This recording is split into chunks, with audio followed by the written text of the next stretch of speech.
Angélica Varaschini já está com a gente com todos os destaques do esporte. Angélica, vamos começar falando do caso do ex-jogador Daniel Alves? Isso mesmo, Maria, porque ontem foi o terceiro dia e o último dia do julgamento de Daniel Alves. Só que terminou o julgamento, mas não com uma decisão final. Os detalhes de como foi o terceiro dia, que teve o depoimento do ex-jogador, quem traz todos os detalhes é João Venturi. Um dos médicos relatou que a jovem chegou tensa, mas lúcida, e teria contado que não conhecia o agressor, mas sabia que ele falava português e que após entrar no banheiro, ela tentou sair, mas foi impedida. Não foi possível esclarecer se as lesões no joelho foram provocadas por um empurrão, como ela diz, nem se a relação sexual foi ou não consentida, apesar de a denunciante não apresentar lesões nas partes íntimas. Mas foi confirmado que o DNA encontrado na jovem era compatível ao do jogador. Um dos médicos descartou que a suposta vítima estivesse exagerando ou simulando as dores enquanto recebia atendimento. A psicóloga, contratada pela defesa do jogador, justificou que, como Daniel Alves é um atleta de alto rendimento, ele não possui o hábito de ingerir bebidas alcoólicas e que o consumo naquele dia pode ter afetado a capacidade cognitiva dele. Mas, ao ser confrontado pela acusação se Daniel teria condições de distinguir entre o bem e o mal, ela respondeu que sim, ele sabia o que estava fazendo.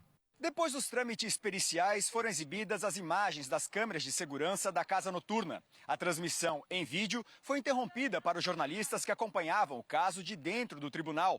Mas durante alguns minutos foi possível ouvir parte do áudio, com o choro de uma mulher. Daniel Alves teve a chance de se defender e respondeu às perguntas feitas pela própria advogada. Foi a primeira vez que o jogador falou publicamente sobre o assunto desde que foi preso em janeiro do ano passado. Ele confirmou que esteve com amigos bebendo durante todo aquele dia e que conheceu a mulher na casa noturna. Daniel relatou que no início eles dançaram próximos, mas de forma respeitosa. Que em certo momento sentiu a mulher tocando suas partes íntimas e que a partir daí a convidou para ir ao banheiro numa área VIP para ter relações sexuais. Segundo Daniel Alves, a jovem teria concordado. Ele admitiu a relação dentro do banheiro e se emocionou durante o depoimento. Negou ter forçado a situação por não ser um homem violento. O jogador contou que foi o primeiro a sair do banheiro, pois não queria ser visto acompanhado. E que, a princípio, negou as acusações para preservar o casamento. Daniel disse ainda que soube da denúncia pela imprensa e que, em decorrência disso, teve os contratos de trabalho suspensos e as contas bancárias bloqueadas. Após a divulgação da sentença, a defesa ainda poderá recorrer ao Tribunal de Apelação. Pois é, e segundo a imprensa espanhola ainda, a decisão realmente deve acontecer daqui mais ou menos um mês. E por enquanto, então, o Daniel Alves segue preventivamente preso. E 4 jogos marcaram a 6ª rodada do Catarinense nesta quarta-feira. Perdeu algum lance? Não viu o jogo do seu time? Não tem problema, porque a gente traz tudo para você agora. Concórdia e Brusque abriram a 6ª rodada do Catarinense. O primeiro tempo foi equilibrado, com ambos os times criando, mas também perdendo oportunidades. Com a primeira etapa zerada, foi no segundo tempo que tudo aconteceu. E com os jogadores que saíram do banco de reservas para fazer acontecer. O time da casa abriu o placar aos 27 do segundo tempo. Gustavo recebeu a bola e avançou em jogada individual. No mano a mano com o zagueiro, entrou na área e chutou. A bola pegou na bochecha da rede. Que golaço! O quadricolor buscou o empate no apagar das luzes, aos 46 minutos. Paulinho Mocelin cruza para dentro da área e, de cabeça, Cristóvão coloca para dentro.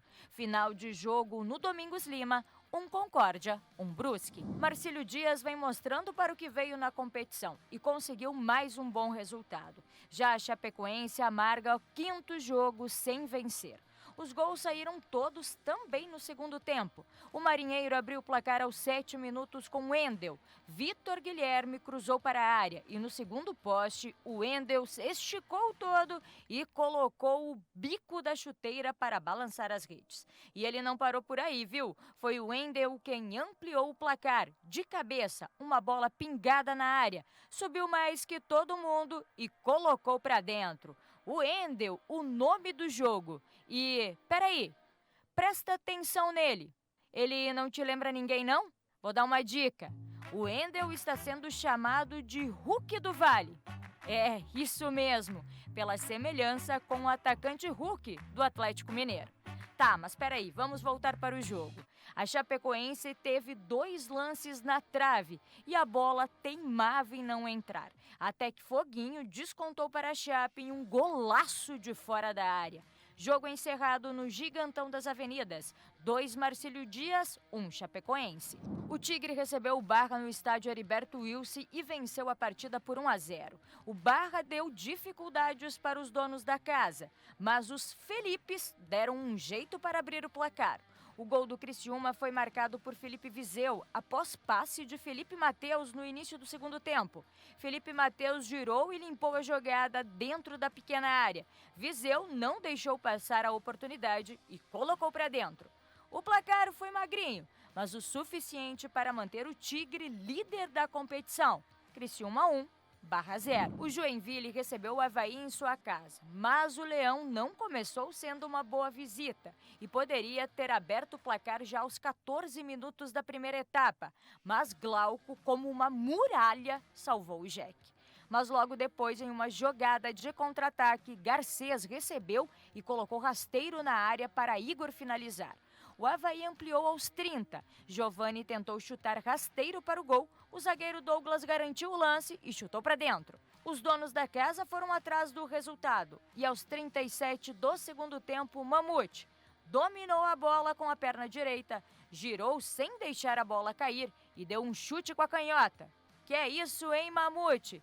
Que categoria! Gol do Jeque. E já nos acréscimos do segundo tempo, em uma cobrança de falta no bate-rebate na área do Avaí, o goleiro Igor espalmou. E na sobra, Antônio Porto completou. Tudo igual na Arena Joinville, 2-2. Pois é, e depois ainda deu confusão no final do jogo, porque o Avaí vinha vencendo por 2-0 e deixou o Joinville empatar. E hoje tem os últimos jogos para fechar a 6ª rodada da competição. Inter de Lages e Nação Esportes se enfrentam no Tio Vida às 8 horas da noite e também tem Figueirense e Hercílio Luz na Orlando Scarpelli às 8h30 da noite, fechando a 6ª rodada do Campeonato Catarinense. E já que a gente está falando de Campeonato Catarinense, saiu ontem a data e o horário do jogo da Copa do Brasil de Marcílio Dias e Vasco. Olha só, Marcílio Dias vai enfrentar o Vasco pela Copa do Brasil dia 27, numa terça-feira, no Gigantão das Avenidas, às 9h30 da noite. O jogo é o único e se o Marinheiro passar pelo Vasco em bolsa, colocar no bolso 750 mil reais. Muito bom se o Marcílio conseguir essa conquista e passar para a próxima fase da Copa do Brasil. E hoje tem seleção brasileira pré-olímpica que entra em campo sob pressão. Pois é, o Brasil enfrenta a Venezuela às 8 horas da noite. Se perder, estará fora, pode dar adeus aos Jogos Olímpicos de Paris. O Brasil está em último lugar do quadrangular final do torneio por causa da derrota para o Paraguai por 1-0. E a gente continua falando de futebol, mas agora com incentivo às categorias de base. Porque acontece neste final de semana a 6ª Copa Verde e Branca, a competição que reúne as categorias de base da Chapecoense, que tem escolas por todo o país e deve reunir cerca de 400 atletas divididos em 4 categorias. Quem tem todos os detalhes é o repórter Felipe Bastos. Olá, Angélica. Olá a todo mundo que acompanha o SCC Esporte, competição mais que tradicional que vai movimentar a gurizada nesse fim de semana dos polos da Chapecoense. Pelo menos 12 polos devem participar desse torneio. O Oscar está por aqui, vai contar mais detalhes para a gente. É um torneio tradicional, todos os anos acontece, que movimenta mesmo as categorias de base da Chapecoense. Bom dia, Oscar. Bom dia, Felipe. Não, realmente é um evento tradicional, a gente já tem feito desde 2016. Então, nós temos na Chapecoense aproximadamente hoje 36 polos. Devido à pandemia, mas nós já tínhamos chego a 70 antes da pandemia. Então, é uma categoria que a gente preza muito e a diretoria preza muito. E todos os anos nós fizemos um encontro aqui em Chapecó. Esse ano será realizada lá no CT, sábado, domingo, dia 10 e 11. Vão comparecer aproximadamente, eu acredito que 12 polos, umas 28, 29 equipes vão estar presentes e a gente vai competir nesses 2 dias lá, categorias 10, 12, 14 e 16 anos. Nós temos várias aqui em Santa Catarina, no Rio Grande do Sul, temos em Santa Maria, longe, temos em Uruguaiana, Quaraí. A gente tem hoje na ativa aqui desse ano, né, que estamos iniciando o ano, 36 equipes, mas a gente pretende chegar aí a 50, 60 equipes. E para finalizar, prova que o clube cada vez mais valoriza a base, porque é ali que está aí, quem sabe, futuros craques que vão defender e que vão vestir a própria camisa da Chape. Sem dúvida nenhuma, tanto essa diretoria quanto as outras sempre privilegiaram essa meninada aí, e nós já temos aqui na Chapecoense, nas categorias de base, fazendo parte, vários jogadores, em torno de 20 atletas ou mais,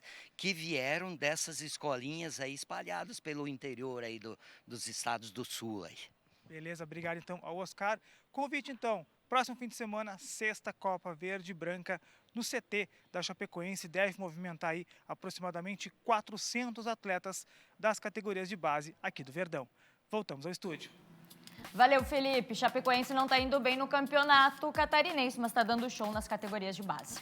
Angélica, amanhã você está de volta? Amanhã eu tô de volta trazendo as últimas partidas da sexta rodada. Espero vocês amanhã. Até amanhã.